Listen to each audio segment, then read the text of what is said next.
Hi, everybody. Miss Melinda here, your spiritual worker from MissMelinda's MetaphysicalServices.com, here to bring you our weekly edition of Live Spirit Chat, which takes place every Sunday on Instagram and YouTube at 3 p.m. United States Central Standard Time. Thanks for joining. And this is a chance for you to get your questions answered live. It's a chance for you to participate in a group teaching session and chat about anything related to your spiritual development, developing your spiritual path and practice, including working with ancestors, working with your spirit guides, doing dream work, and practicing magic, practicing divination, bulk magic, candle magic, and all kinds of things related and in between. So thanks for being here. A lot of you showed up right away. It's really nice to see all of your lovely faces. Hi, Jay Dizzy. And I am going to take a moment, take a drink of water, and then tell you about my special announcements. Hi, Patrick. Thanks for being here. And then I will go ahead and start digging into early bird questions. So every week I accept early submissions for questions. I accept those on Instagram, and then I address those at the top of the hour. I only have one to address today, so there's lots and lots of space for your live questions as well. And you can feel free to go ahead and start submitting those now, and we'll just kind of sit on them until the time is right to answer them. Or you can wait until it's time to dig into those. It's up to you.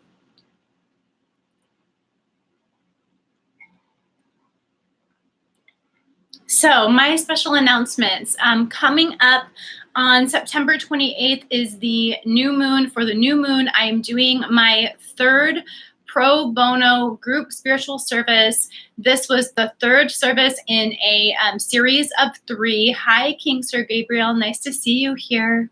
And this is a pro bono service dedicated to or aimed at social justice and racial equality. It's free. It's open to the public. Any of you can join. Any of your friends can join. Any of your family members can join. If you are a patron or if you have been in the free group service in the past, then there's no need to submit new information. You will already automatically be included. But if you are not a patron and you have not participated in the pro bono service in the past, then you will want to submit your information to me, your full birth name and your date of birth. No specific petitions are needed. We're all working towards a common goal.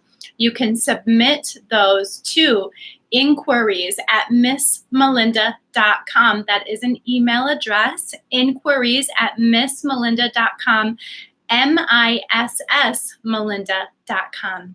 So I look forward to performing that pro bono group spiritual service dedicated to St. Martin of Porres and petitioning once again on our behalf for racial equality and social justice. This is for anybody and everybody to participate in, but it is especially for people who have been facing issues related to racism, issues related to discrimination, issues related to racial violence, anyone who's been affected by anything of that sort, but also just anybody who would like to include their name. The next special announcement that I have is that in October, through our Patreon community, I will be offering a virtual class on advanced candle magic. That course is going to include at least one live session together. This class was requested by my patrons, by those who are already signed up for the community services through my Patreon page.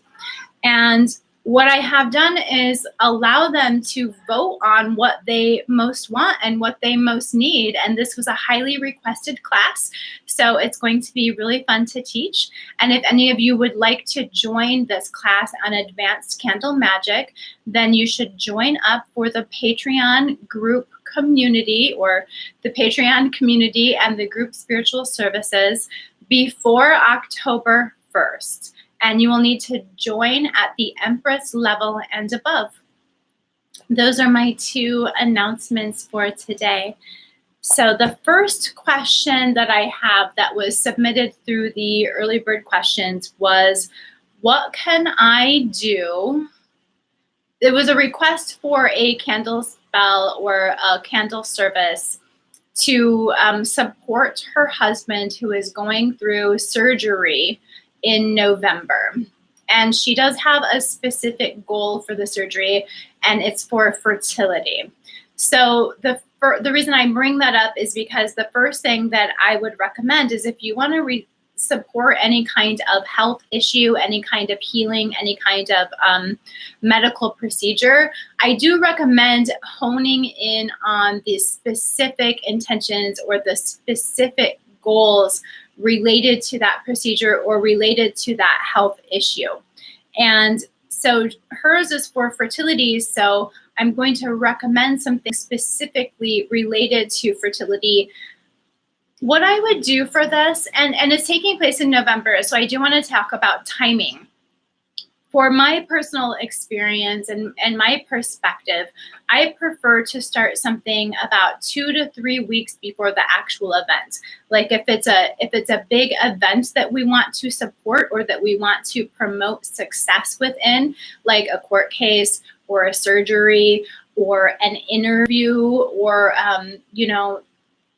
like an evaluation at work, an important work meeting, something like that, that's going to have, the outcome is going to have a big effect on your life, but it's one event.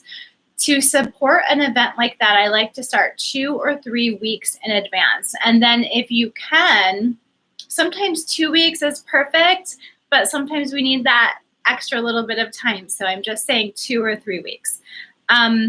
But then it's also good to have something that is still continually going during the event itself. So you want to kind of time things accordingly. What I would do for this is I would have one main candle, which is a blue candle, and I would dress that candle with healing oils and maybe use some healing herbs with that candle. I like calendula for healing. I like blessed thistle sometimes for healing, especially if the healing is related to removing blockages and obstacles or removing something that is in our way or that has been inhibiting our health, right? So this is for fertility. It's a surgery for fertility, which means that they need to be opening up the passageway to fertility. Now, I'm speaking about that from an energetic perspective, but there are also some physical steps that are related to that in this case that relate very literally. So I would add some elements that relate to opening up the avenues, and I like blessed thistle for that. So blessed thistle, calendula, a blue candle, dress that blue candle in some kind of healing oil. Even a cleansing oil would be really appropriate for this. If it has been on your mind that you would like an element of protection in this, then you can go ahead and dress that candle with 2 different oils, one for protection and one for healing.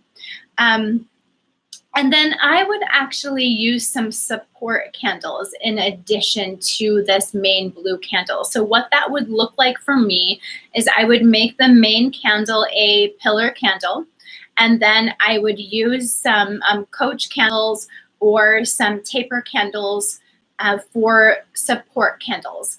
And then I would dress one support candle for fertility. I would use that candle in the color green to support fertility. And there are lots of ways that you can look at supporting the energy of fertility. I'm sure that there are oils relating to it. For some reason, African violet is coming to my mind.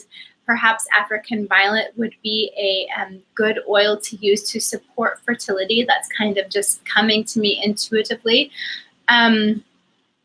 There are lots of different things. So you'll need to do a little bit of research about the kinds of herbs and the oils that resonate with you and work for you. And then, so the main candles for healing, there's a support candle for fertility. And then I would do a support candle that has to do with success, has to do with overall success in your goal. And personally, I like the color orange for success, or yellow.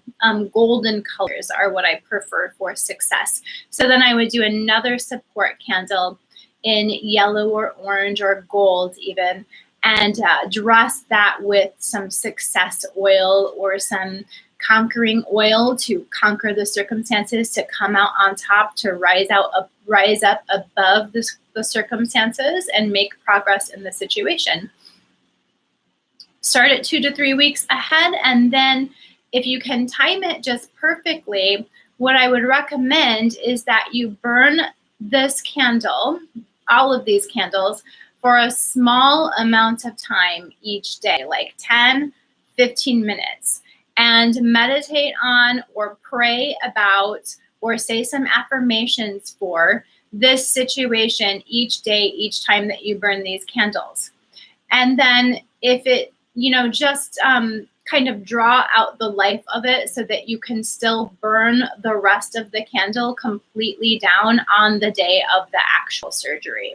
Another way to do this, if you didn't want to have to worry so much about precise timing, would be to have an additional candle that is a vigil candle for good health or for fertility or even just for success. And if you didn't find a candle specifically related to fertility and you wanted your vigil candle to focus on that, you could just get a plain green candle, or you could just do a plain blue candle for healing and good health.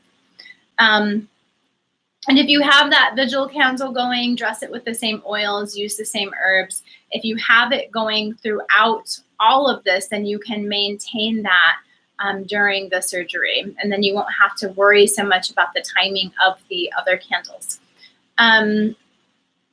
But I will say that pertaining to the timing, it often is a lot more successful and makes a lot more progress, offers much better results to work on something for a small amount of time each day consistently, rather than doing one big service and then kind of being done with it.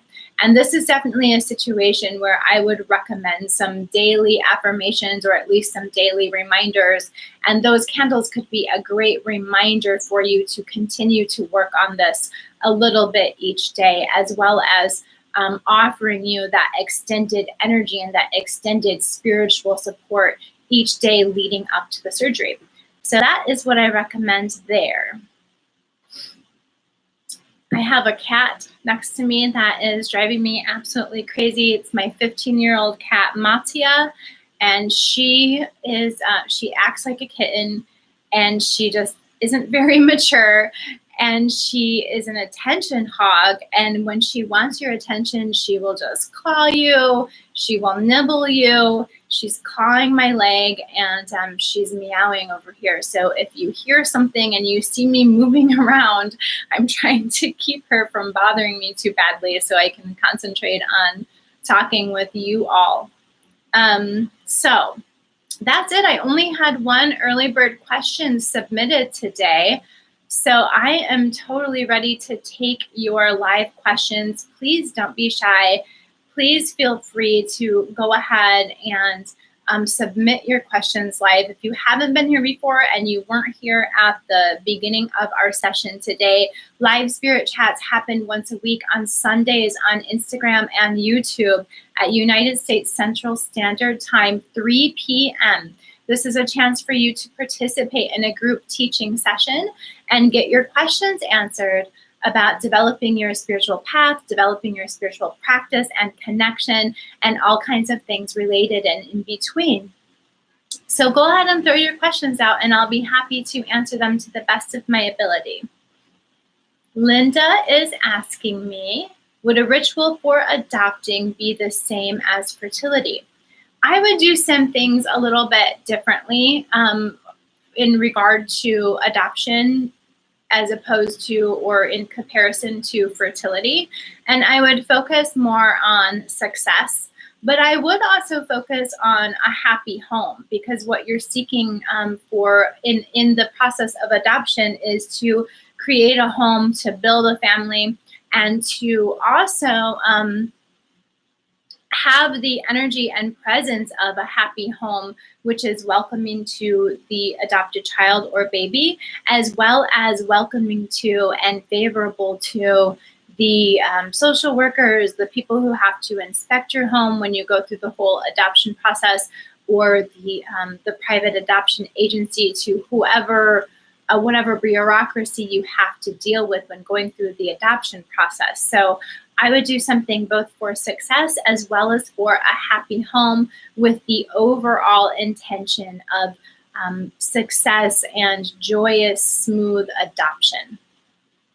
If you need to, you might, like, adoption can sometimes be a pricey process, so you might want to also add an element of abundance, or something to do with success in money, to kind of make that part of the process easy and smooth and joyous as well, just to kind of cover all bases where any kind of stress, can be smoothed out and things can just overall run more easily. Hi. Delia, I think. Hi. Thanks for being here. Okay, so another question I have is, should all candles for spell work be made from beeswax? No, not necessarily. That's so funny. I'm getting another question about beeswax right at the same time that I'm starting to answer this question about beeswax from someone else. They don't have to be, but the reason that I'm switching to mostly beeswax candles, I say mostly because I haven't completely switched over yet. It's hard to find some of these candles in beeswax, and the beeswax candles are not always very cost effective, especially beeswax vigil candles are really hard to find. So I am still using some vigil candles that are beeswax, but anyway, that are not beeswax. So should all candles for spell work be made from beeswax? No, they don't have to be, but it's going to give you a lot better juju if you're using candles that are environmentally friendly and that are safe for your health, right? So these paraffin candles, they put out a lot of air pollution. And if you don't believe me, then try burning as many candles as I've been burning for a couple of years and see what happens to your walls. They put out a lot of air pollution, and it's not good for your health, and it's not good for the environment. It's something that doesn't even decompose naturally when there are remnants of the wax, So beeswax candles, because they're better for the environment, because they're totally safe for the environment, and because they're better for your health, they're going to be just creating an overall, or contributing to an overall better energy and overall better vibration. So I've made the decision in my practice to try to switch to 100% natural beeswax candles, because I want to do everything with the greatest intention. And that means for my health, it means for the health of the earth, of the environment. And I feel like, I'm practicing magic, I'm doing good for people. I need all of the ingredients to match that intention. I need my actions to match my intentions and to be in alignment in that way. So your spell candles don't have to be beeswax, but it's going to be a lot better for you, a lot better for the environment, and a lot better for your juju, your magic, your vibe. If you're using candles that are environmentally friendly and safe for your health. Yeah, you're welcome. And let me know if you have any follow-up questions to that. So, and I've got some questions on IG that I'll start attending to.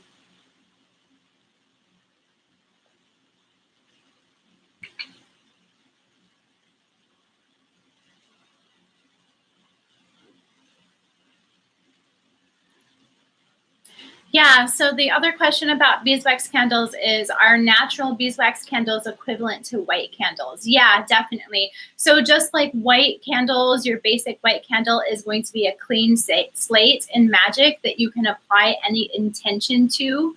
A plain beeswax candle is going to be the same. That's going to be a clean slate for you to apply any intention to or imbue with any kind of energy you would like to, for sure.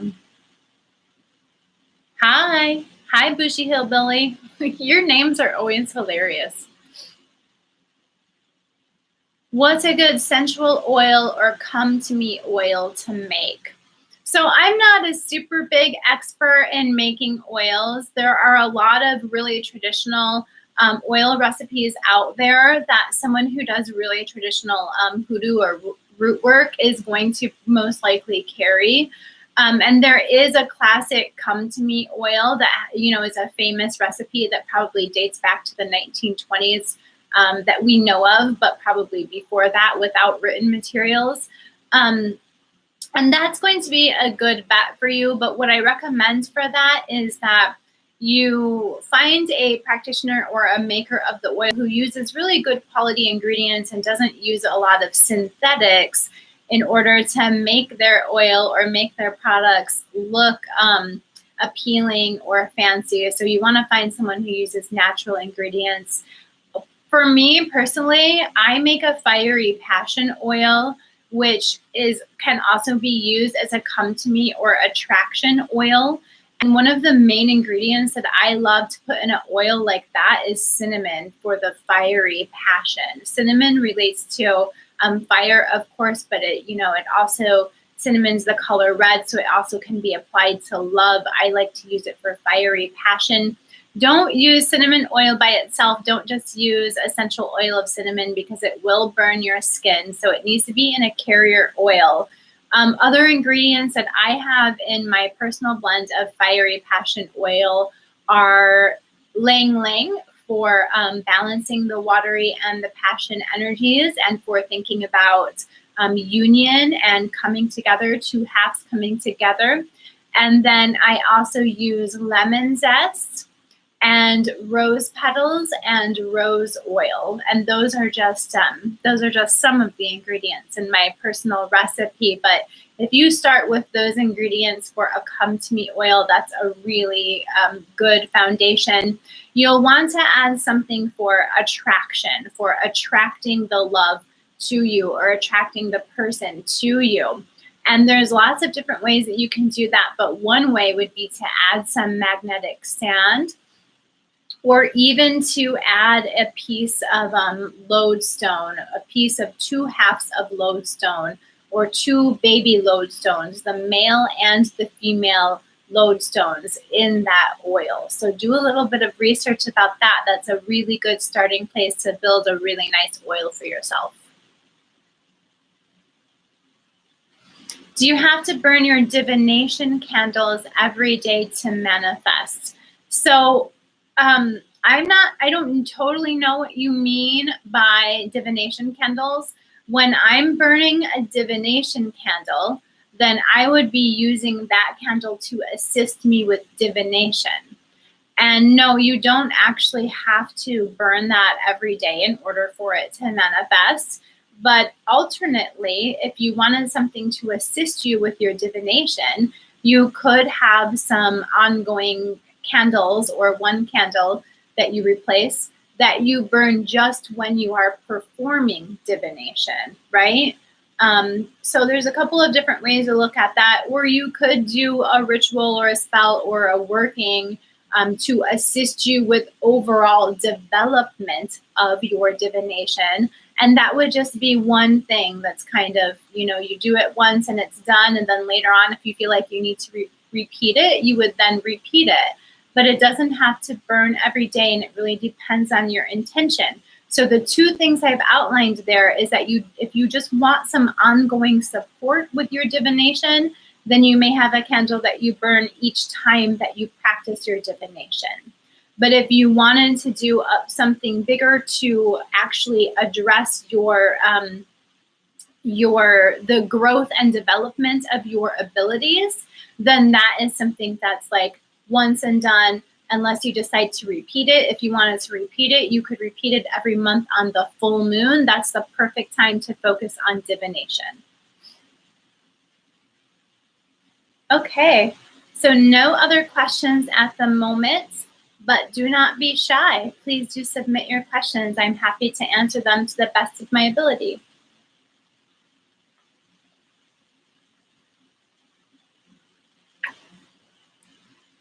I love this question. You have the best questions.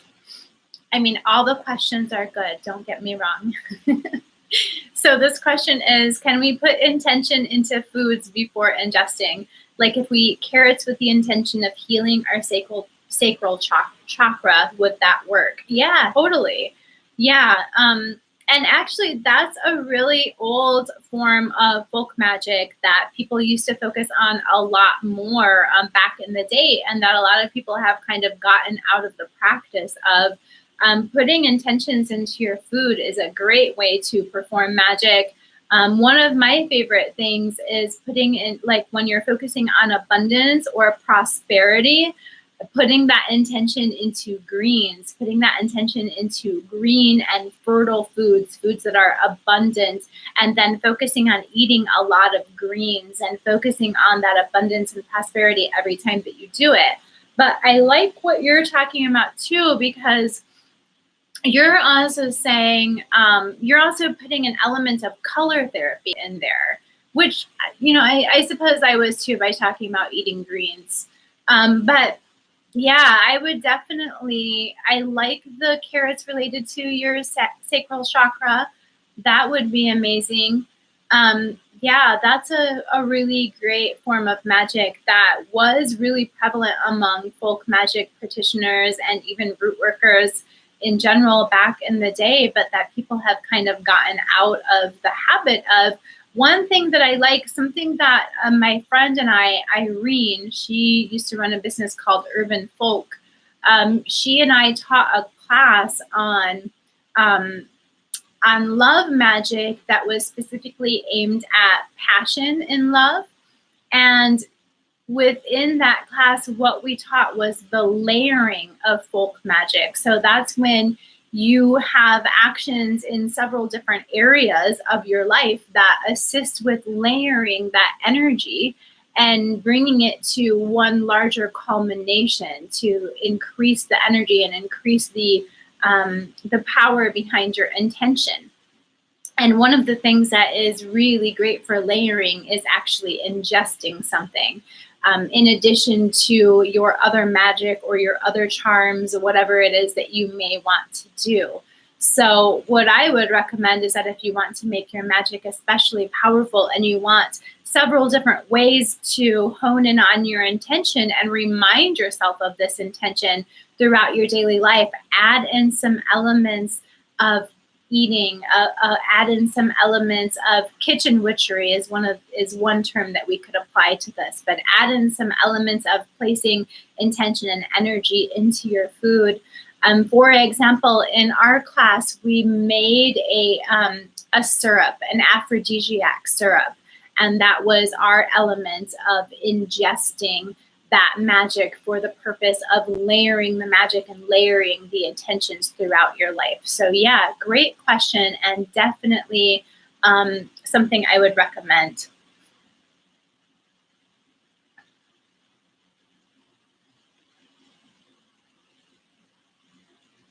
What day should I do a love attraction spell?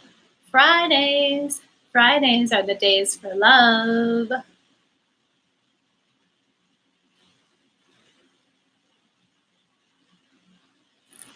Okay, what else is here? How can I attract more clients? I feel like people come to you when it's free, but when you start to charge, they back away. Yeah, so that's true. And every time that you get better at what you're doing and you have more feedback and you have more testimonials and you have a larger following, you're going to attract new people. And it's when you attract new people that you're going to start to attract those paying clients. So sometimes the free clients are just for practice and just for kind of building up that portfolio. Like if you That's done in many different professions. You know, if you're a model or a photographer, you're going to find that model or that photographer to work with in order to build those portfolios before you start attracting your paid work, right? So this is to create your portfolio. This is to create the foundation of your reputation and the foundation of your practice.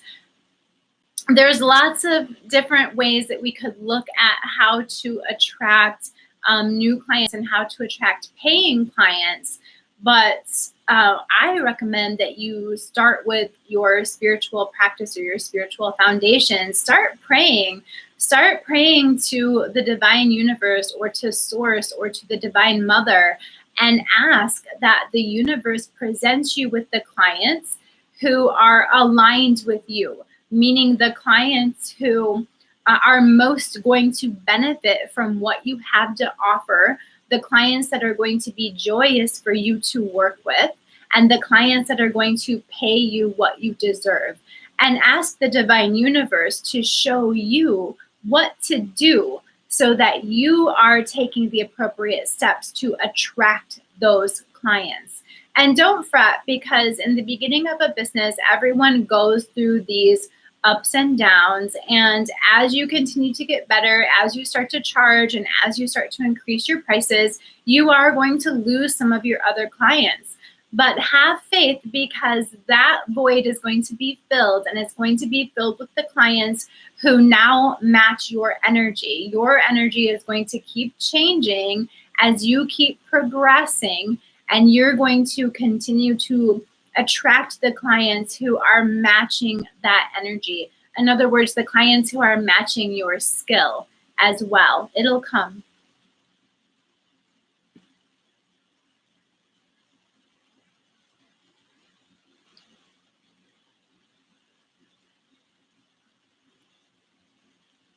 Can you utilize older dried roses, and if so, when? Yeah, definitely. I use dried roses, but let me put some qualifiers in there. It depends on what you use the roses for in the first place. If you didn't use them for anything, then they could still have a lot of energy associated with them. If you use them for an offering, then they may not have energy associated with them anymore or attached to them anymore. On the other hand, if you use them for an offering, sometimes they're going to have extra energy attached to them. So it kind of depends on the situation, and it depends on how you feel about it. It depends on your intuition. I'm wondering what you want to use the roses for. Like, this is very open-ended, but there's a lot of different ways that you can use dried roses.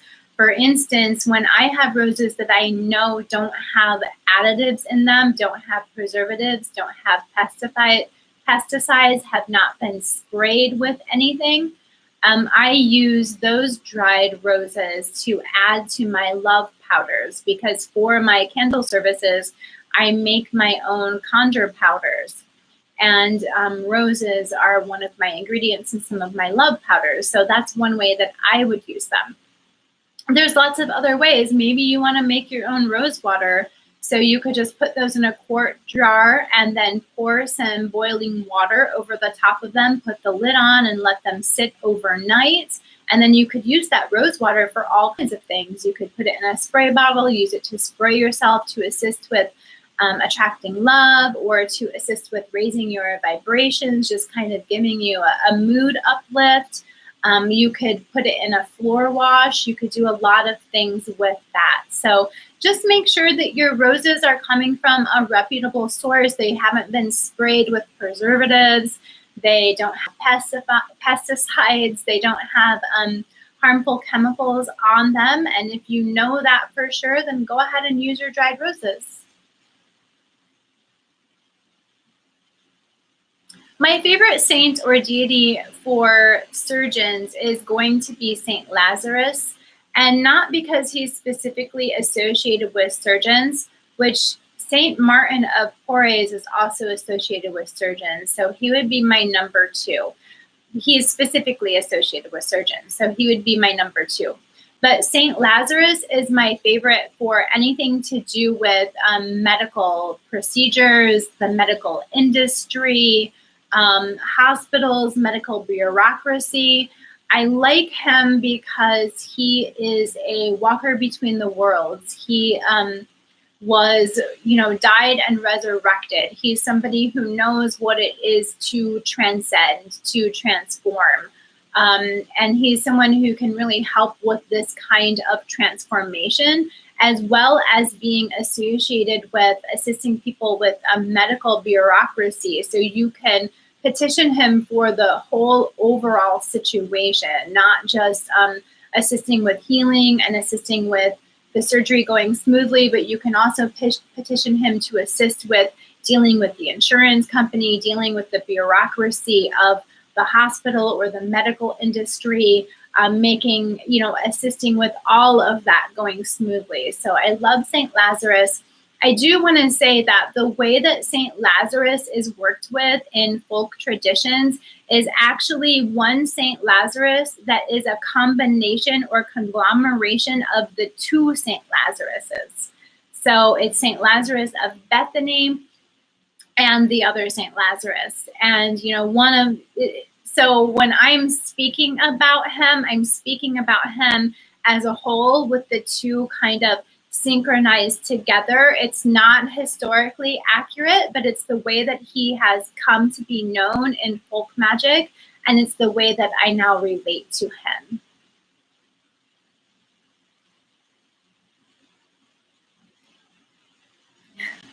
You're so sweet, Bougie Hillbilly. She says, you are very informative, and when you speak, I listen and believe what you say. Thank you. I'm glad that you get a lot out of these sessions, and I'm always glad to see you here. I'm so happy that it's helpful.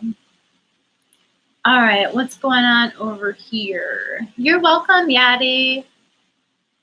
Okay, so we've got a little pause in the questions. If anyone else would like to throw something out there, it's a good time to do so. We've got a little over 20 minutes left in our session today.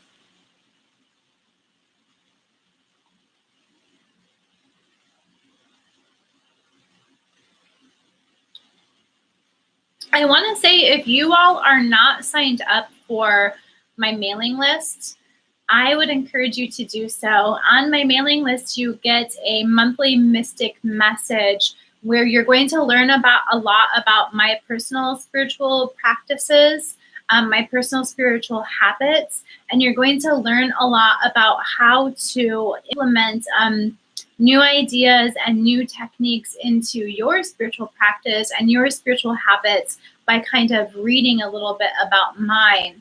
So it'd be lovely to see some new faces on that mailing list. I do think that it's linked now on YouTube as well, down underneath the video in the links.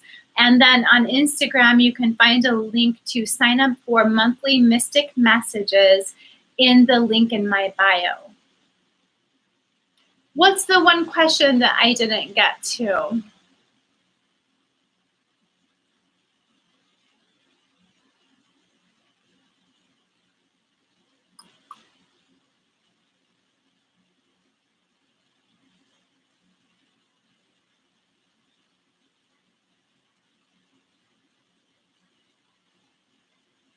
I think I answered all of your questions, but what didn't you hear the answer to?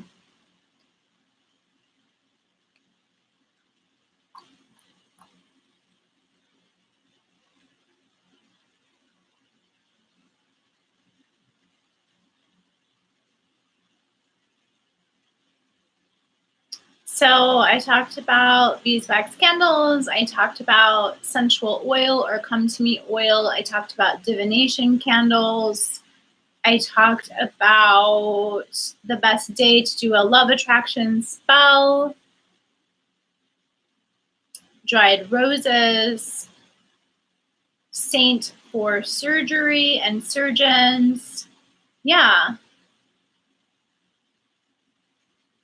Okay, so your new question is to heighten the sexual experience with your partner. Yeah, so you can definitely do a come to me oil for that if you want to.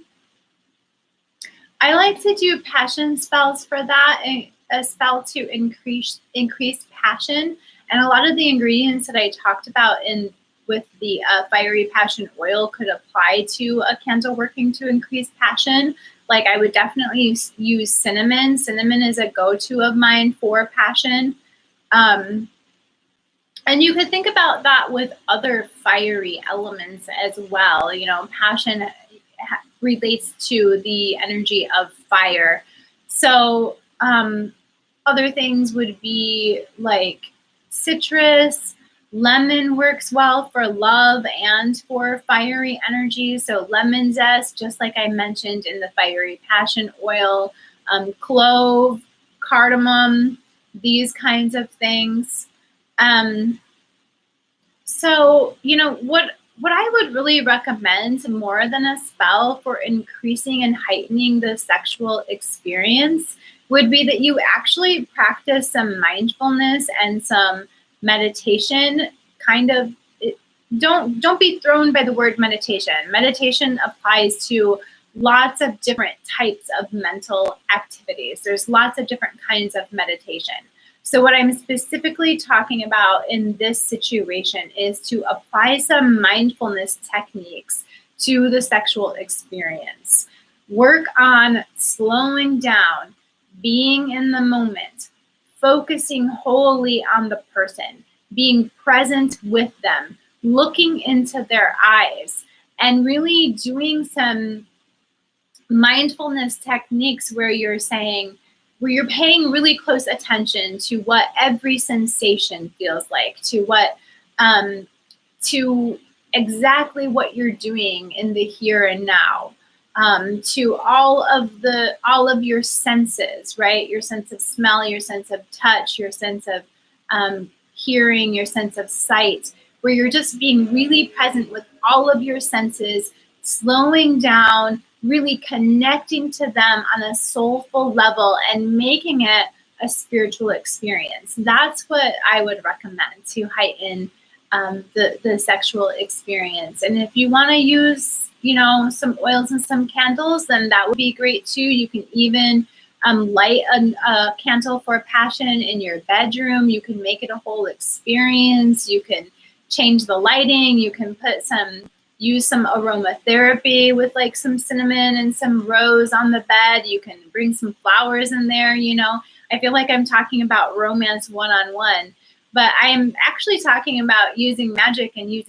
because when we use magic, one of the things that we do is use the physical elements that relate to that energy. So what I'm talking about is basically turning your bedroom into an altar and using all of those physical elements in your bedroom that relate to the energies of love and passion. Think about it that way. Think about it as a ritual, and see what you can come up with. What ritual would I suggest for? You're welcome. I hope that's helpful. What ritual would I suggest for divination? So no specific ritual per se. Let me get to the basics. One of the first things that I would recommend to assist you with divination is that you start by developing and getting in tune with your intuition and your personal spiritual or psychic gifts, because we all have them, but your intuition is the gateway to them. So start there and start doing some meditations and start doing some visualizations or some energy work surrounding that so that you can begin to develop your intuition even further. Anytime somebody asks me how to be successful in divination, with tarot cards, with runes, with anything, my first piece of guidance or information is develop your intuition, focus on developing your intuition more so than focusing on the book learning of the tarot cards or whatever the case may be. That is going to be your strongest foundation. Secondly, Saint Lucy is one of my go-to saints. She's someone that I have a strong connection with, and she is somebody that assists us with seeing what is unseen, with understanding the truth, with uncovering truth, with uncovering hidden messages, and with seeing what cannot be seen. So she is a wonderful saint to assist you with developing your divination and developing your psychic powers. Try combining those two things, meditation, focusing on your intuition, and then working with St. Lucy. And I think that'll take you a long way in developing your divination skills. Do you have a book recommendation for botanical magic? I have Buckthorn's Botanical Magic. So one of the things that I always recommend is Scott Cunningham. He's Wiccan and I'm not Wiccan. I don't know why I feel the need to say that. I say that like every time, but he's Wiccan, so he's not coming from exactly the same perspective that I'm coming from, but he's very, very informative, especially when it comes to plant magic or botanicals. And he's got, I'm looking at my books over here, the Encyclopedia of Magical Herbs is his book that I highly recommend.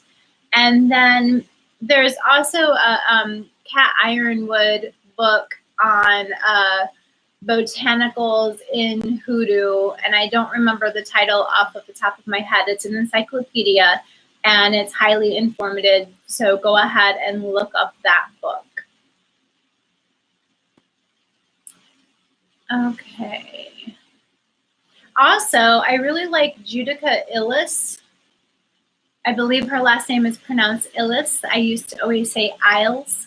So if you've seen my previous videos where I've said Isles, then consider this a retraction. Her last name is Illes. Anyway, she does encyclopedias as well. And she has an encyclopedia called The Element Encyclopedia of 5,000 Spells. So it has a lot of other kinds of information in there, but you will definitely find in her encyclopedia lots of lore and lots of information about botanicals and magic too. So these kinds of encyclopedias are what I recommend more than like a book that's actually about botanicals, if that makes sense. And then there's another little one. I think it's called The Good Witch's Guide, and it's another little kind of compendium or encyclopedia.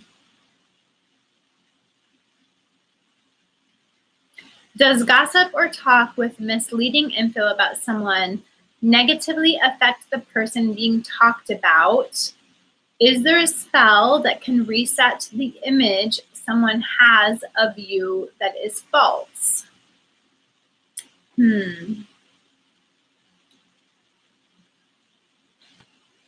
There's a few different ways to look at this. So I was just talking about St. Lucy, and one of the things that I like to do to assist with getting to the truth of a matter or uncovering the truth or assisting people with seeing the truth is to work with St. Lucy. So that's something that you could look into as far as assisting somebody with really seeing the truth of the matter, really understanding that the gossip or the negative talk is false, and then also with being able to see clearly what you or what the person in question is really like, and to be able to see the truth of the matter.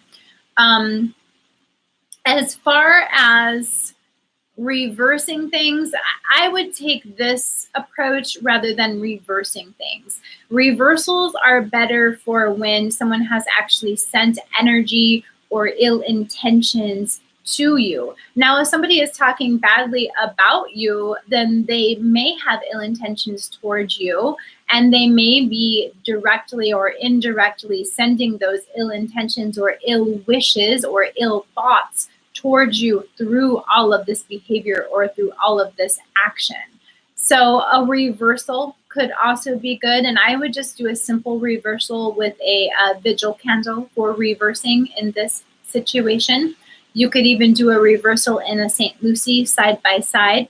Make sure you give her some gratitude and some praise and some offerings if you're going to be doing this, especially if you haven't worked with her before or if you don't have a relationship with her. And then the other thing that you're asking is, does talk negatively impact the person being talked about? I mean, it really depends on how it's being received. It depends on the context in which they're speaking. I would just address that in the practical, mundane, everyday world. Like, are they convincing people of negative things about you? Are they harming your job? Are they damaging your reputation? If these kinds of things are occurring in the everyday mundane world, then yeah, the answer is yes, it is damaging to you.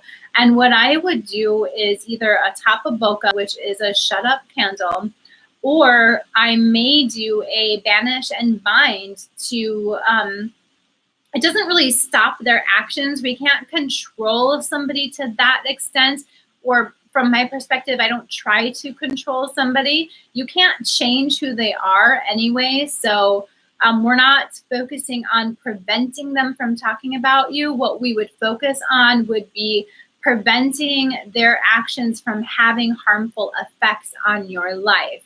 So when I do a binding, it's more about preventing them from actually having a negative impact on you, making their actions impotent, making their intentions impotent, making their gossip fall on deaf ears, right? So I would do something for protection. A banish and bind is a kind of protection, and it would keep the person away from you, and it would bind their actions from harming you. But to summarize this, I would do some kind of protection, I would do a reversal, and I would do a petition to St. Lucy so that the truth is revealed and so that people can see you truthfully.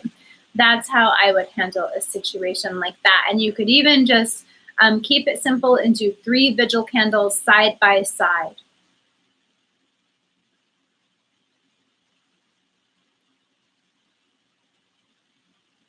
You're welcome, Jay Dizzy. I hope it's helpful.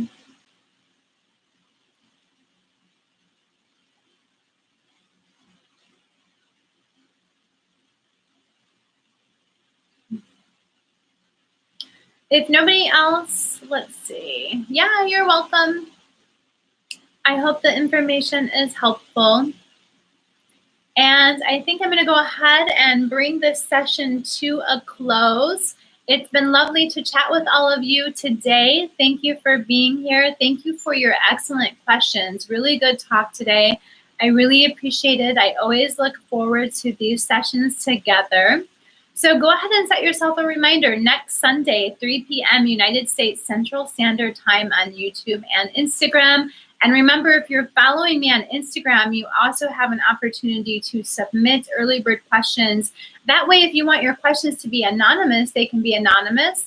And those questions are always addressed at the top of the hour right after my personal announcements. So thanks so much, everybody. Have a great day. Stay blessed.